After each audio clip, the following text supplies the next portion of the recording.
नमस्कार. वैद्य परमात्मा ठाकरे, आयुर्वेद कन्सल्टंट.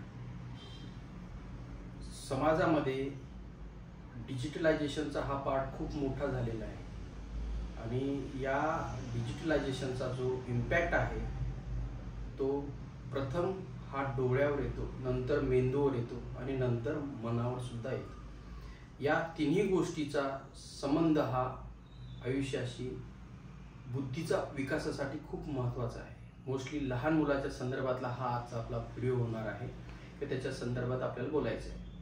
तर या तीन गोष्टीचा संबंध सर्वांगीण विकासाशी येत असेल तर निश्चितच प्रथम हा डोळ्याची समस्या येणार, नंतर मेंदूच्या संदर्भातल्या समस्या येणार, नंतर मनाच्या संदर्भातला. आता मन म्हणजे काय?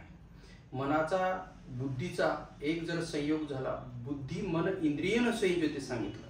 मन बुद्धी या इंद्रियाचा संयोग जर झाला तर ज्ञान किंवा आपल्याला एक नॉलेज घेता येईल किंवा देता येईल किंवा बोललेलं समजेल.